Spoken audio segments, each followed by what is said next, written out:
मेरी माला टूट गई, मैं राम भजन से छूटी। भला हुआ मेरी माला टूट गई, मैं राम भजन से छूटी। मेरे सिर से टली बला, भला हुआ मेरी माला टूट गई, मैं राम भजन से छूटी। मैं राम भजन से छूटी। नमस्कार मेरे प्यारे भाइयों, मेरे परमात्मा के प्यारे जीव हंसों।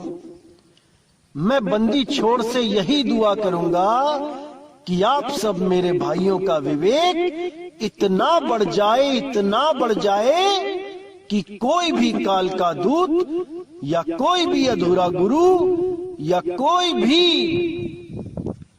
अज्ञानी जीव आपके सामने टिक भी ना पाए। इतना विवेक हो जाए आपको कि आप किसी भी अज्ञानी जीव को उसको जवाब दे सकें, उसको बता सकें कि अब आप अज्ञानी नहीं रहे, कि अब आप भ्रमित नहीं हो सकते। साफ बोल दो कि बहुत हो गया तुम लोग का अज्ञान, अब और नहीं, और नहीं। अब आप पर परमात्मा की दया हो चुकी है और आप दूध और पानी को अलग करना जान चुके हो। अब और पानी नहीं पी सकते दूध में मिला हुआ, इसीलिए आपको हंस बोला गया है। जो भी नीर शीर का निबेड़ा करे वो ही हंस है, ना कि आपको किसी पक्षी की जून में डालने के लिए हंस बोला गया है। इन अज्ञानियों ने तो अर्थ का अनर्थ ही किया है आज तक। तो मेरे भाई, अच्छी तरह ज्ञान को समझना है, तभी जन्म मरण से मुक्ति हो सकती है। पहले ज्ञान को समझो, अज्ञान का नाश करो, फिर उस समझे हुए ज्ञान पर प्रैक्टिकल करो। पहले थ्योरी क्लियर कर लो, फिर उस पे प्रैक्टिकल करो, तभी निर्णय ज्ञान आएगा सामने। तभी उस प्रैक्टिकल का परिणाम आएगा, जिसको परम मुक्ति कहते हैं। उस परिणाम के आने के बाद आप कभी भी किसी गर्भ में नहीं जाओगे, हमेशा हमेशा के लिए मुक्त हो जाओगे। वैसे तो मैं समझ सकता हूं मेरे भाइयों कि आप हर चीज समझ रहे हैं, क्योंकि पिछले 2 सत्संग जो मैंने किए थे उसके रिगार्डिंग इतने मैसेज आए हैं, इतने फोन आए हैं, उससे पता लग जाता है कि आप लोगों की जो विवेक शक्ति है वो बढ़ती ही जा रही है। और बहुत खुशी भी होती है, क्योंकि मेरे यहां सत्संग करने का एक ही मकसद है कि आपको इतना विवेकी बना दूं कि कोई भी काल का दूत आपको भ्रमित ना कर पाए। बल्कि मैं तो इन सब पाखंडों को जड़ से खत्म करके केवल सुरत को शब्द में लगवाने आया हूं। इसके अलावा सब काल जाल है। कुछ भी करोगे इसके अलावा, केवल और केवल गर्भ जून में ही आओगे। भरमते रहोगे, भटकते रहोगे, जन्मते और मरते रहोगे। अगर शब्द में सूरत को नहीं संभाला तो। इसीलिए मेरे भाइयों, हमेशा ही कहता आया हूं कि केवल एक और केवल एक विधि है परमात्मा को पाने की, वो है विहंगम योग, केवल विहंगम योग। और विहंगम योग क्या होता है मैंने कई बार समझाया है। सीधे सुरती को शब्द में लगाना ही विहंगम योग है, ना कि 2, 3, 4, 5 पड़ाव पार कर करके जाना विहंगम योग है, बिल्कुल नहीं। तो इसी को आज क्लियर करेंगे कि आखिर करना क्या है। कुछ लोग श्वासों पे ध्यान लगाने लग जाते हैं और सोचते हैं कि हम विहंगम योग कर रहे हैं। अरे श्वास तो खुद टूटी हुई है 2 हिस्सों में, एक आती है एक जाती है। किस विहंगम योग की बात करते हो आप? ये तो एक झूला है, कभी ऊपर जाता है कभी नीचे जाता है। सुरती को अडोल शब्द में लगने से रोकता है ये श्वासों का हिंडोला। तो आज की वाणी में यही क्लियर करेंगे कि करना क्या है। तो क्या कहती है वाणी? गुरु संतन को जान के हृदय करे प्रतीत, कहे कबीर सुहंस हवे चली है भव जल जीत। यानी जो गुरु, जो संतों को जान के, उनको पहचान के, उनके दिव्य ज्ञान को समझ के जो अपने हृदय में प्रतीत कर ले, विश्वास कर ले, वो हंस गति होकर यानी नीर क्षीर का निबेरा करके सत्य को जानकर इस भव जल को जीत के चले जाते हैं। और जो संत को नहीं समझ पाते, संतों के ज्ञान को नहीं समझ पाते, इसी दुनियावी मनमुखी अज्ञान में उलझे रह जाते हैं, वो कभी भवसागर पार नहीं हो पाते। क्योंकि वो भवसागर को समझ ही नहीं पाते कि भवसागर होता क्या है। कोई कहता है भवसागर ही भगसागर है, भग। अरे मेरे भाई, भव सागर ये देह है। इस देह को जानो, ये देह किन तत्वों से बनी है। उन 5 तत्वों में अगर आपकी सुरती रमती है तो समझ लो आप भव सागर में ही हो।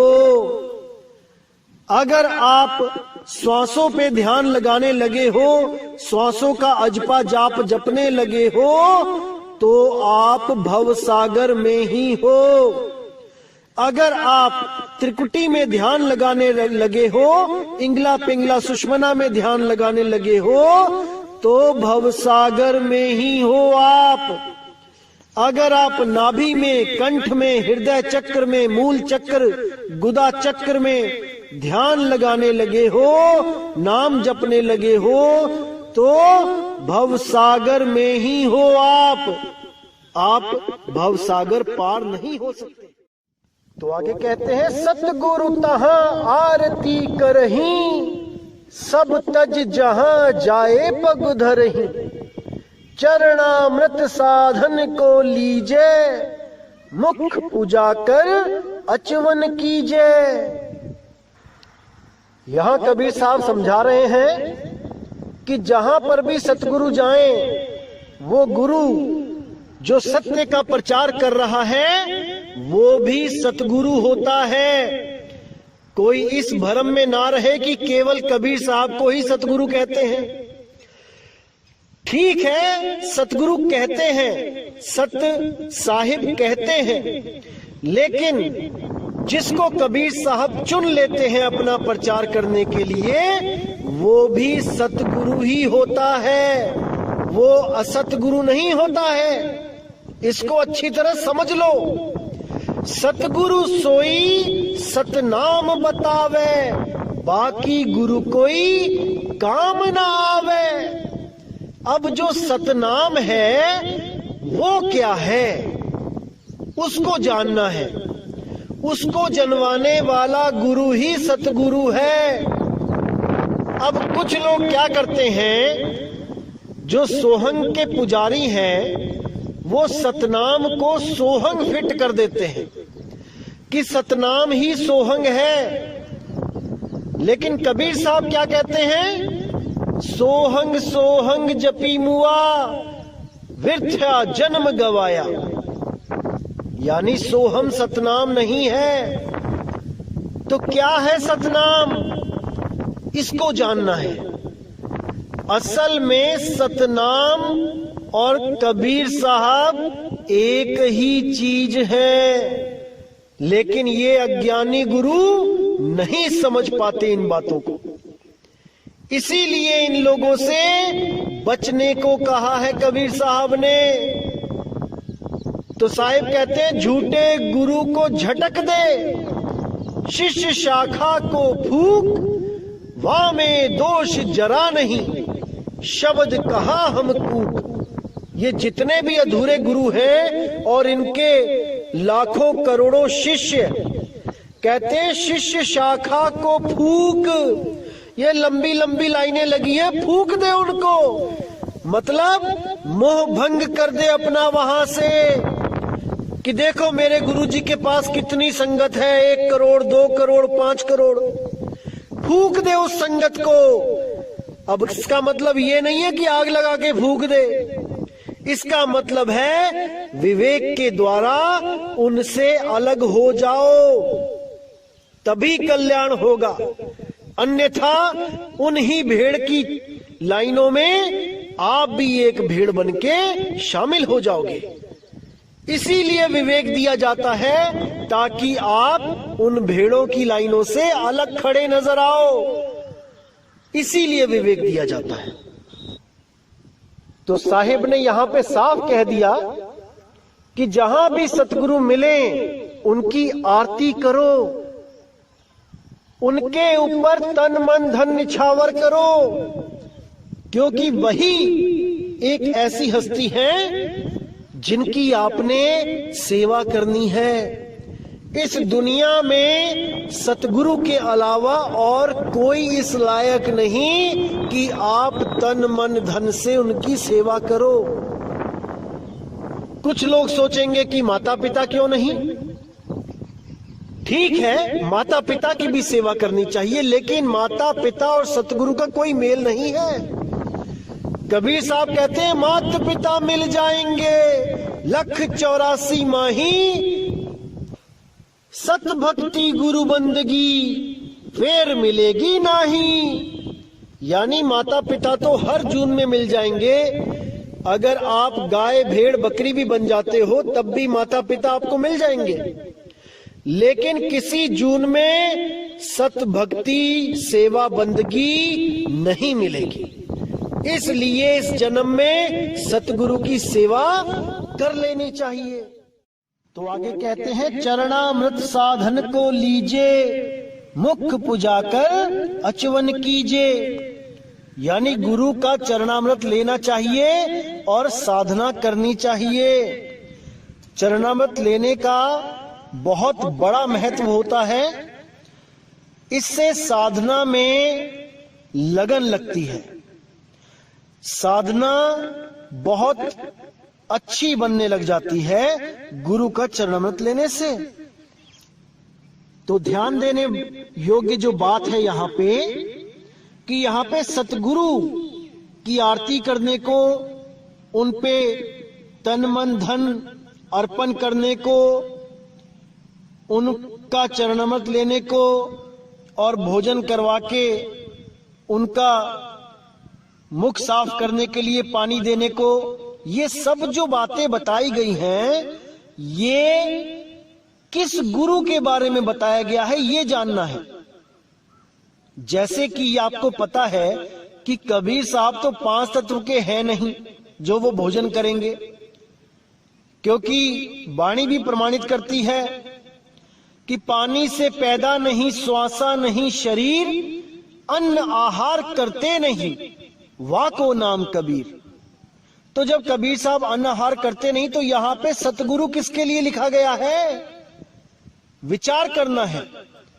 क्योंकि कई YouTube चैनल में ऐसे मनमुखी लोग सत्संग करने लग गए हैं और अपनी मनमुखी बातें बता के आप लोगों को भ्रमित करने लग गए हैं कि कबीर साहब के अलावा सतगुरु कोई लगा ही नहीं सकता।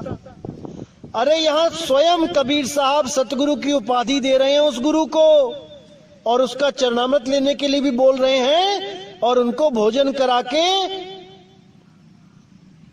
सेवा करने के लिए भी बोल रहे हैं। तो इसको अच्छी तरह समझ लो मेरे भाइयों, क्योंकि ऐसे निगुरे लोग आपको भी निगुरा बनाने में कोई कसर नहीं छोड़ेंगे। ये तो चाहते ही हैं कि जैसे हमने कोई गुरु धारण नहीं किया वैसे ही आप भी ना करो। बातें तो करेंगे ये लोग कबीर साहब की, लेकिन गुरु से नफरत करवा देंगे। जबकि कबीर साहब ने साफ बोला है कि बिना गुरु के ज्ञान नहीं हो सकता।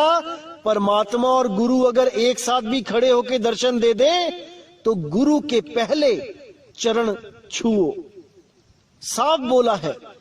लेकिन ये बातें इन लोगों के दिमाग में नहीं जाने वाली, क्योंकि ये अपने ही मन के द्वारा पूर्णतः भ्रमित हो चुके हैं, अपने ही मन से भ्रमित किए जा चुके हैं। अभी इनको यही नहीं समझ में आ रहा कि जो इनके अंदर से एक आवाज आती है कि नहीं गुरु धारण नहीं करना चाहिए, ये आवाज किसकी है। जिस दिन ये लोग इस आवाज को समझ गए कि किसकी है, उस दिन इनको रोते नहीं बनेगा।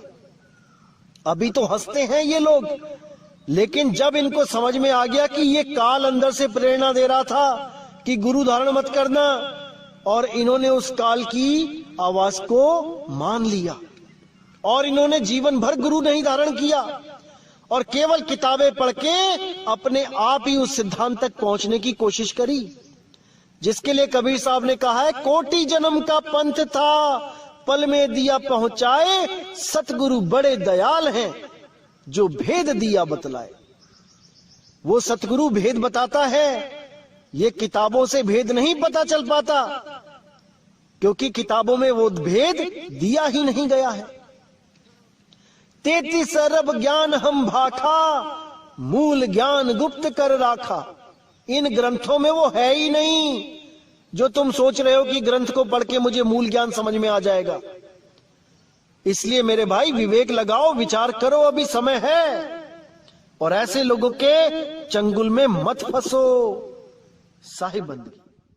तो आगे साहिब कहते हैं, गुरु की दया निरखत रही, निंदा रूप न कबहू करई, नी अक्षर सुमिरो चितलाई, जासो आवा गमन नसाई। कि गुरु की दया हमेशा निरखते रहिए, वो जरूर होगी, वो दयाल आप पे जरूर दया करेगा। निंदा रूप न कबहू करई, कभी सपने में भी गुरु की निंदा नहीं करनी है। नी अक्षर सुमिरो चितलाई, उस नी अक्षर नाम को हमेशा याद करते रहो, उसमें अपना सुरती को टिकाते रहो।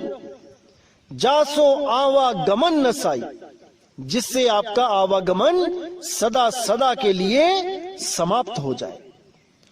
नी अक्षर को निरखे भावा, देह छोड़ सतलोक सिधावा। गुरु के वचन सोच कर माना, नाम बिना मिथ्या जग जाना। और न देख और नहीं पेख है, निस दिन पल पल नाम विवेक है। तो यहां पे बिल्कुल क्लियर कर दिया कि केवल भाव नी अक्षर के लिए होना चाहिए। इन अक्षर ज्ञान के लिए कोई भाव मन में ना रखे कि कोई मंत्र मिलेगा तब मैं पार होऊंगा। वो अकह अनाम है, वो नी अक्षर नाम है। केवल भाव उसी के लिए होना चाहिए। देह छोड़ सतलोक सिधावा, इस देह को त्याग के हमेशा के लिए उस नी अक्षर में इस सुरत को समा जाना है।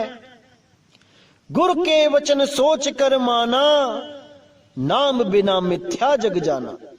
गुरु के वचन को समझ बूझ के विचार करके मान के इस दुनिया को झूठ समझ के हमेशा के लिए मोह रहित हो जाना है, तभी बात बनेगी मेरे भाई। और न देख और नहीं पेखे, निस दिन पल पल नाम विवेक है। कि उस नियक्षर नाम के अलावा और कहीं ना देखे, कहीं पे आस नहीं होनी चाहिए। पल पल उस नाम से विवेक करके उसको प्रकट करें, विवेक करके उसको जाने, तभी बात बनेगी। छूट पसारा देख जग, करनी दे बताए, एक नाम कह जान के, ता मैं रह समाए। बिल्कुल क्लियर कर दिया साहिब ने कि ये सारा जग का जो पसारा है इसको झूठा समझ के दूर कर दो, और उस एक नाम में, केवल एक नाम, 7 8 10 नाम नहीं कि कोई ओम कलियम हरियम से जुड़ के बैठ गया, कोई ज्योत निरंजन ओंकार आरंकार से जुड़ के बैठ गया, कोई किसी नाम से, कोई किसी नाम से। साहिब ने केवल एक नाम की बात करी है। एक नाम कह जान के, ता में रहे समाए। उसी एक नाम में हमेशा हमेशा के लिए समा जाए, वो स्वयं नाम हो जाए, तब समझो कि मुक्ति मिलेगी। नहीं तो इन्हीं नामों के चक्कर में उलझ उलझ के बार बार आना जाना पड़ेगा। तो आगे साहिब कहते हैं, करम भरम की छोड़ ही आशा, एक नाम सो कर विश्वासा, कुल की लज्जा भरम न सावे, ऐसी रहनी साध कहावे। यह विधि सो तुम पंथ चलाओ, जन्म जन्म को पाप न साओ। वंश तुम्हार लोग कह जाई, नाम बिना बूढ़ी दुनियाई। नाम जान सो वंश तुम्हारा, बिना नाम बूढ़ा संसारा। नाम पार नहीं वेद न पावा, नेति नेति कर सब गह गोहरावा। अब कितना यहाँ पे क्लियर कर दिया साहिब ने कि सब कर्म भरम छोड़ के, कर्म भरम में क्या आता है, ये सब पूजा पाठ, नारियल पान, ये सब छोड़ के एक नाम सो कर विश्वासा, केवल एक नाम पे विश्वास करो, उस निज नाम पे विश्वास करो, उस निअक्षर नाम पे विश्वास करो। ना कि नारियल फुड़वा के 5 नाम जपने के लिए दे दिए। अरे जब परमात्मा एक है तो उसका नाम भी एक है, इतना भी नहीं समझ पाए। तो क्या कहते हैं, कुल की लज्जा भरम न सावे, ऐसी रहनी साध कहावे। वो ये भी ना सोचे कि मैं राजपूत हूं, मैं ब्राह्मण हूं, मैं कोई बानिया हूं, किसी समाज का हूं, नहीं। जब वो परमात्मा को प्रेम करता है तो वो जीव है, और उसको पाना है केवल पीव को, बीच में कुछ नहीं, कोई जात नहीं, कोई पात नहीं, कोई मंदिर नहीं, कोई मस्जिद नहीं, कुछ नहीं। यह विधि सो तुम पंथ चलाओ, जन्म जन्म को पाप न साओ। इस विधि से तुम पंथ चलाना धर्मदास, और जन्म जन्म के लोगों के जो पाप हैं उनको नष्ट करवा देना। वंश तुम्हारा लोक कह जाई, नाम बिना बूढ़ी दुनियाई। नाम जान सो वंश तुम्हारा, बिना नाम बूढ़ा संसारा। कि जो भी तुम्हारे वंश में आएगा वो तर जाएगा।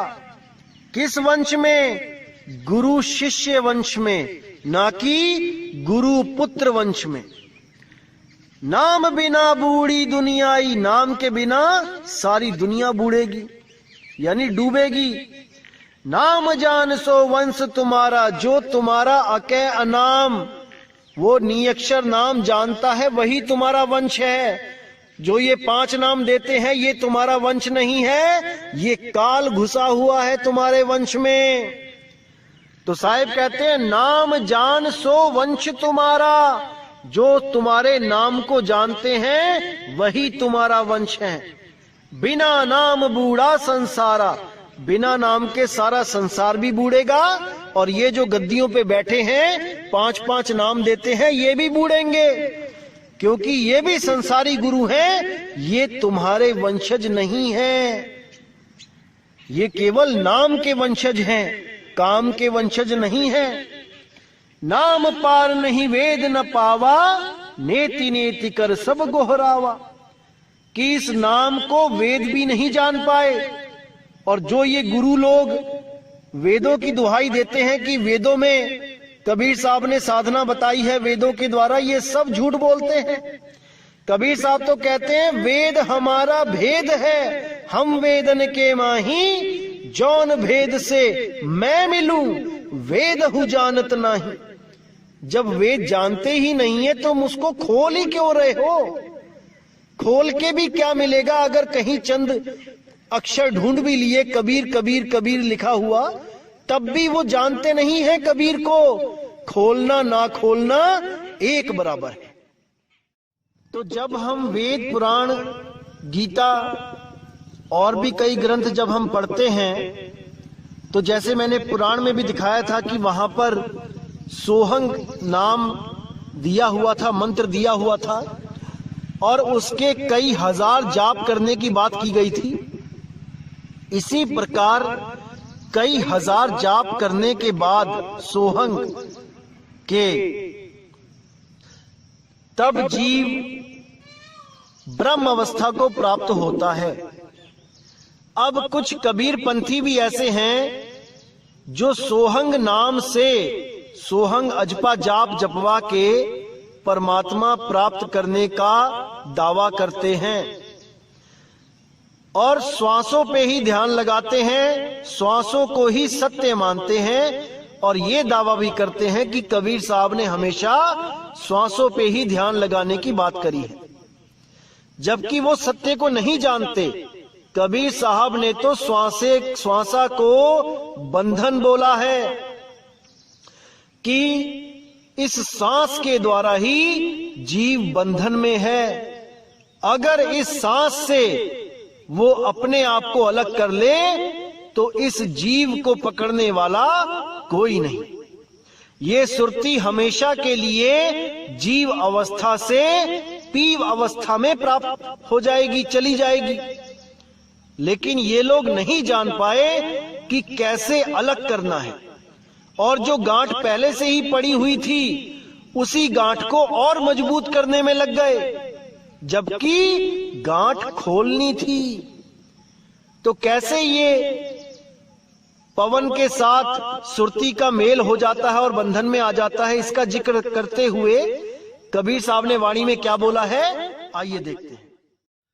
तो साहिब कहते हैं, काया भरम भेद अधिकारा, नीर पवन दोई यस बैठारा, नीर नाम ते उत्पत्ति होई, नीर ही साधे मरे न कोई।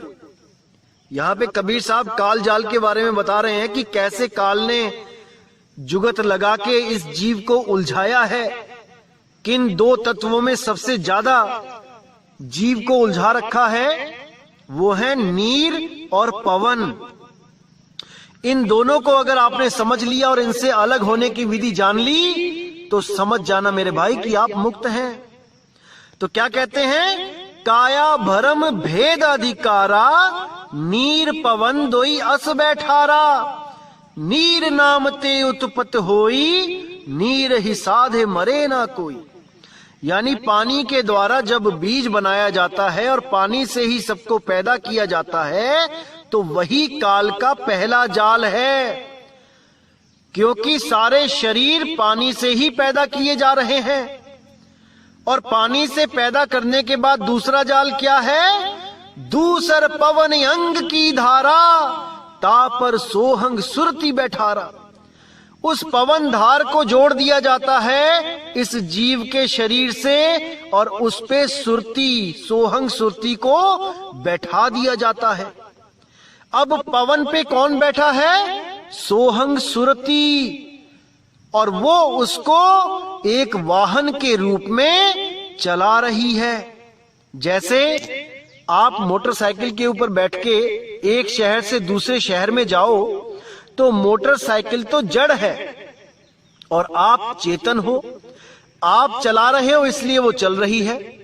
तो आप चला रहे हो इसलिए वो एक शहर से दूसरे शहर में जा रही है, और वो जा रही है इसलिए आप भी जा रहे हो।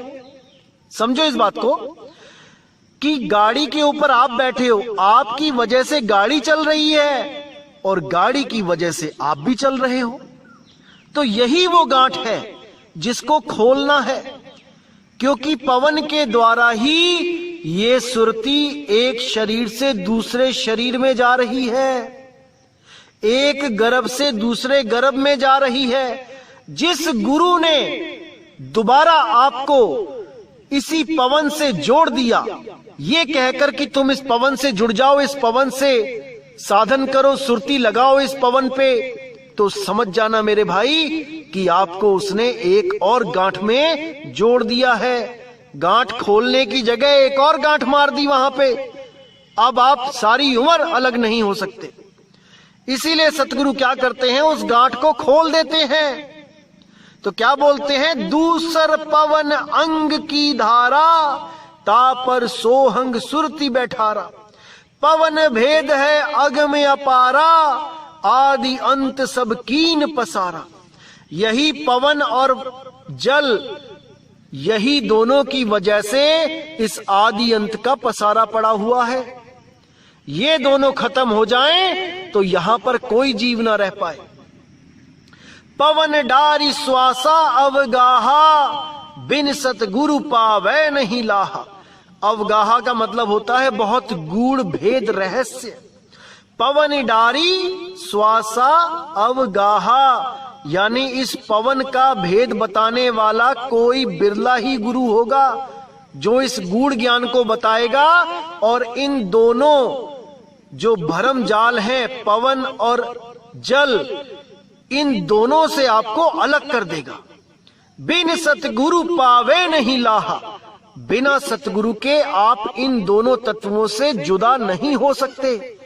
आप श्वासों से अलग हो ही नहीं सकते, बल्कि ऐसे गुरु मिलेंगे जो इन श्वासों के द्वारा आपको सूक्ष्म शरीरों की सैर करवाने लग जाएंगे। याद रखना मेरे भाइयों, सूक्ष्म शरीर में भले चले जाओ, लेकिन पवन का जो बंधन है वो वहां पे भी है। सूक्ष्म शरीरों में भी आप सांस लेते हो, वहां पे भी आप मुक्त नहीं हो, क्योंकि जहां पे भी सांस है वहां गिनती है, और जहां पे भी गिनती है वो काल का जाल है। क्योंकि श्वासें गिनती में ही मिलती हैं, चाहे स्थूल शरीर हो चाहे सूक्ष्म शरीर हो। हमने श्वासों के जाल से बाहर निकल जाना है और अनगिनत समय के लिए मुक्त हो जाना है, अमर हो जाना है। अमर हम हैं ही तो पहले से ही, लेकिन भरम जाल की वजह से, इन श्वासों की वजह से हम अमर नहीं महसूस कर पा रहे हैं अपने आप को। सब के सब इन श्वासों के जाल में हैं, इन श्वासों की गिनती के अधीन। तो इसीलिए मेरे भाई, इन श्वासों से बाहर निकलना है। और आने वाले सत्संगों में मैं श्वासों का ये जो भरम जाल है ये बिल्कुल ही क्लियर कर दूंगा, आप बिल्कुल चिंता ना करें। तो दोस्तों, आज का सत्संग यही समाप्त करते हैं, और बंदी छोड़ से यही अरदास करूंगा कि आप सब मेरे भाइयों का विवेक हमेशा हमेशा के लिए जाग जाए, ताकि कोई भी ऐसा कालदूत आपको भरमा ना पाए जो ये बोल के भ्रमित कर दे कि कबीर साहब भी श्वासों के जाप की बात करते हैं। ऐसा नहीं है भाई। तो इसी के साथ मुझे विदा करें। जय गुरु बंदी छोड़ वैराग साहिब, जय गुरु बंदी छोड़ साधु शरण साहिब, जय गुरु बंदी छोड़ बाबा मदन साहिब, मेरे बाबा नानक साहिब, मेरे गुरु रविदास जी, मेरे गुरु अंगद देव जी, मेरे बुल्ला शाह बाबा जी, सब संतों की जय हो। जय जय सतगुरु बंदी छोड़ सतगुरु सत्य कबीर साहिब की सदा ही जय हो, सदा ही जय हो मेरे मालिक की। साहिब बंदगी सतनाम।